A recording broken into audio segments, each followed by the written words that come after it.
Teacher Talk. Today, we meet with 5 aspiring elementary teachers who are discussing their classroom management goals.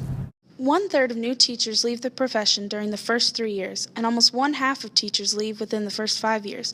This is mainly due to classroom management, disrespect, isolation, and lack of administrative support.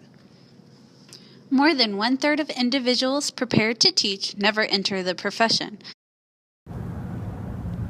These problems can be solved with a classroom management philosophy. We've developed a philosophy of our own that we hope will guide our classrooms. We desire to create a classroom community that is safe, respectful, engaging, and conducive to learning. Based on the theory of Barbara Coloroso, we strive to be backbone teachers who provide support and structure to motivate students intrinsically. We will demonstrate effective classroom management by implementing Jacob Kunin's element of preventative classroom management, such as witness, ripple effect, and focusing on disciplining the student's behavior as opposed to his or her character. We uphold the tactics of Fred Jones in using effective transitions to continually engage students in instruction. As elementary teachers, we acknowledge our imperfections. We know there is always room to grow and learn with our students to become the best educators we can be. The physical arrangement of the classroom helps facilitate interactions with students and minimizes distractions. The physical arrangement of the classroom facilitates cooperative learning opportunities, and it helps engage students in the whole class. This kind of setup can be groups of 4 to 6 students that can rotate or move around throughout the year. Yeah, these groups really help foster interaction between the students, both academically and socially, and it helps them interact with their peers in appropriate ways as opposed to inappropriate ways. And as long as their backs aren't to the board, they'll still get the education that they need from the teacher. So these groups are a really good idea. So the students could have assigned seating, or they could even have the numbers of the tables labeled or that kind of thing. So you could have groups 1 through 8, or some way to label each group that you have in the class. Each member of the group should have some sort of job so that each member knows what they should be doing. So you could say, number 1s, you can go pick up the pencils, or have some sort of way that each member of the group has a responsibility to the rest of the class. Yeah, this allows for minimal chaos and movement in the classroom, so each student knows exactly what they're supposed to be doing at any given time, and only a few students would be up at a time. Different areas in the classroom can be specified, such as the carpet area, the library, all of that, to better serve the students in different areas of their instruction. And it's really important to have things like the kidney table to do one-on-one instruction or group instruction, as that kind of thing. And this gives students opportunities to work in different areas so they don't get bored at their desks.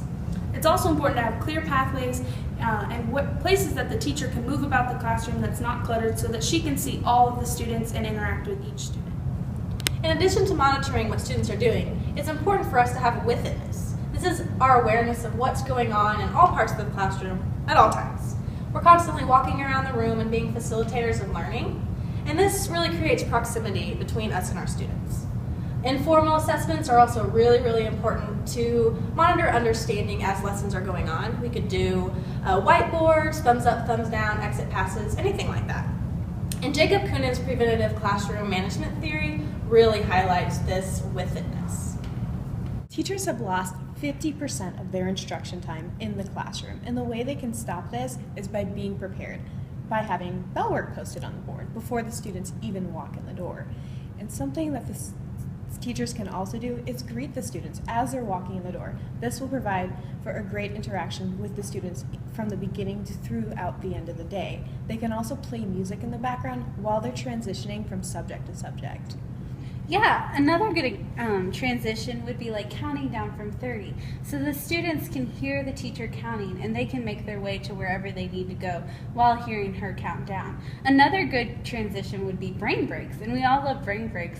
It's where students can turn to a partner or do something just to kind of get their focus away from that and help them to refocus. We will also use a variety of instructional strategies to engage students. We believe in a classroom community that really fosters empowerment, belonging, cooperation, and trust among members.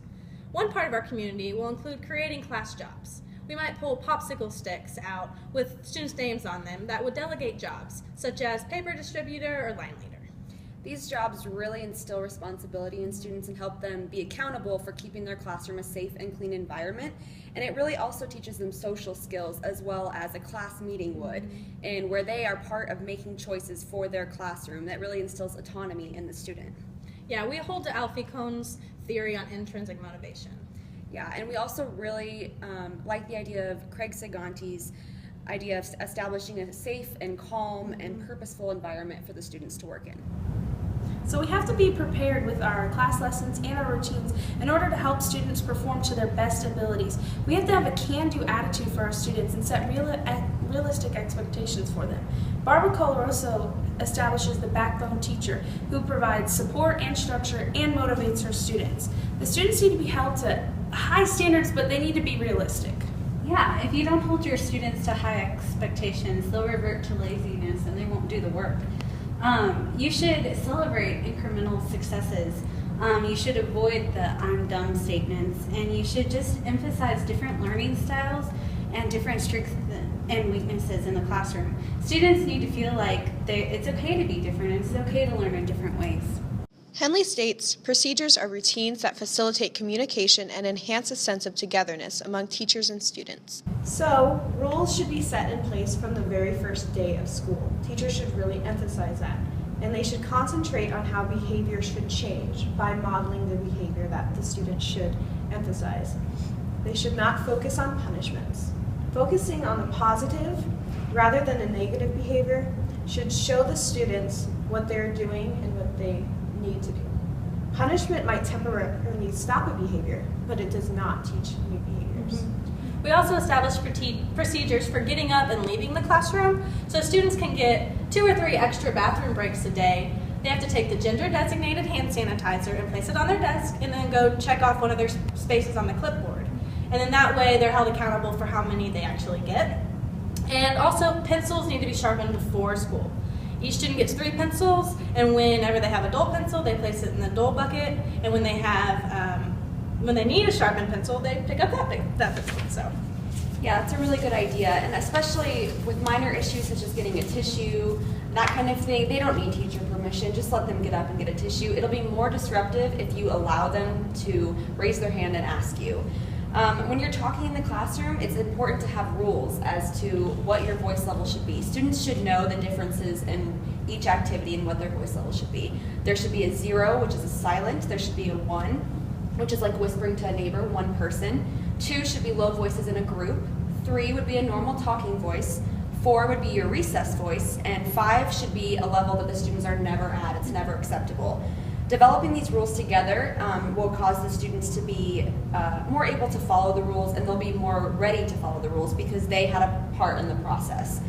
And Wattenberg and Rettel really tell us that students should have a say in their classroom standards. It's just important. It teaches them responsibility for what they're going to need to do in the future. There will also be designated places for supplies and turning in assignments, like colored trays and maybe labeled cubbies. Fred Jones really highlights the importance of clearly communicating and following through with rules and expectations. We will use Ask 3, then me, and we will also clearly write out all the directions and procedures so there's never a question. Henley states, when teachers and students become embroiled in power struggles, 60% of the time, teachers overreact and the problem escalates. So things that you need to do to respond to misbehavior is avoid sarcasm, put-downs, attacks on character, and yelling. That just escalates the problem and just makes it more difficult. Dreicher suggests that teachers should combat misbehavior by ignoring the behavior. Act like it's not there. And just remember that everybody makes mistakes. Cantor also believed in assertive discipline. She established the look, which is the teacher look, and the drive-by, which is just laying a hand on a student, and name the student, and proactive and versus reactive. So be proactive in your assertion to misbehavior rather than just reactive to the problem. cultural miscommunications oftentimes can cause distractions in the class. It's really important to know your students, to know what they like in the classroom and outside of the classroom. And it's also important to know something about their culture. If they're from a different kind of culture, it's good to get to know it, do your research, and find out more about that student so that you can get to know them. A culturally sensitive classroom is a classroom where the teacher knows the student's culture and has a little bit of understanding about it, and they can advocate for the student in the classroom. There's so many different differences, and you can capitalize on that and use that in the classroom. A teacher needs to help support each student and getting to know them. So what is considered respectful in our country may not be considered respectful in another country. So it's important to know those students and find a way to support them in what they find important in their cultures. Teachers who relate in a positive manner to their students and their students' families can achieve remarkable accomplishments. It's important to encourage parental involvement. This can be in the way of room parent or PTA. If parents are involved in your class, they're more likely to be on your side. So we'll stay in contact with families by newsletters, classroom websites, conferences, and phone calls. We'll be sure to talk to the parents about positive things and not only when the students are in trouble. Talking to them about the positives will make it easier to talk to them about the negatives. So, we need to communicate with the principal in a very proactive way. We need to explain the situation and suggest what interventions that we have. We need to make sure that we are running our classrooms in a way that's in accordance to the school district and their policies. So we should talk to the principal about ways to improve the situation without whining or complaining about what the student is doing. We need to have a way to successfully handle confrontations and negotiations within the classroom. It's important for us to take into account Glasser's 7 deadly habits and 7 caring habits. Glasser states that external control is destructive to relationships and can result in a disconnection. The 7 deadly habits that foster this are criticizing, blaming, complaining, nagging, threatening, punishing, and bribing. These should be replaced with the 7 caring habits, which replace external control and encourage intrinsic motivation. These habits are supporting, encouraging, listening, accepting, trusting, respecting, and negotiating differences. We should definitely accept and keep those caring habits to help foster relationships, but keep in mind those deadly habits to make sure we don't do those in our classroom. This works for parents and non-compliant and disruptive children. We should not lose our temper. We should avoid sarcasm, insults, and threats. Insulting a student just breeds disrespect, and you don't want that in your classroom. You want to have a relationship with your students that is mutual respect on both sides of it, and the best way to get respect is to give it. Also, you need to not jump to conclusions. You need to hear the whole story. You also need to let your students know that you care about them, but their behavior is unacceptable. You also need to portray appropriate body language when you're talking to your students. Your expression needs to be safe, your gestures need to be good, and your tone definitely, no yelling. Just, have a calm, soothing tone. Saganti encourages teachers to speak effectively. He says, don't get sucked into an argument. Just tell students that you don't argue with students and leave it at that.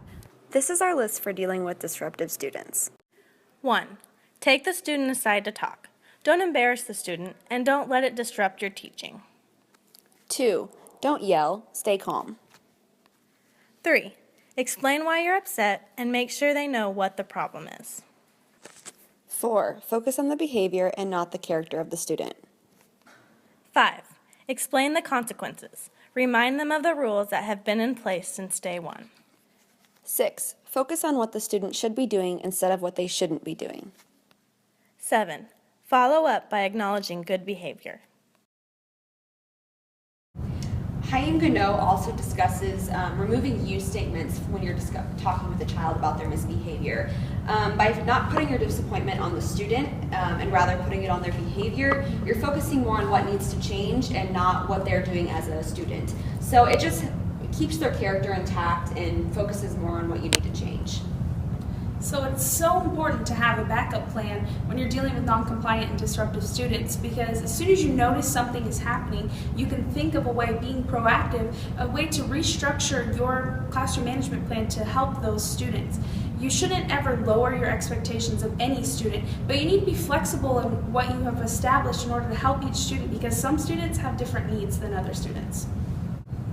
We want students engaged and on task, so we really need an activity-centered classroom. This includes implementing instructional strategies such as experiential learning, discovery learning, Cooperative learning, differentiated instruction, and then learning stations and centers are really important. Henley states that sitting for more than 10 minutes reduces a person's awareness of physical and emotional sensations. The more opportunities students have to stand, move, walk, lie down, or change sitting positions, the better they will behave. So this goes back to those brain breaks that we were talking about before. Also, a variety of instructional strategies just helps students learn in different ways. The same instructional strategy continually and repeatedly will bore students. And so we just need them to stay engaged and just have those different learning strategies. One of the biggest questions I think that comes across is how do you keep the group motivated? And you can do that in a lot of ways. One of them is going back to those group roles, having everyone have a task that they know they have to complete, and also doing things like cooperative learning activities that has the students working together, such as heads together, bottoms up. Those kind of activities really keep the students engaged because they're working together.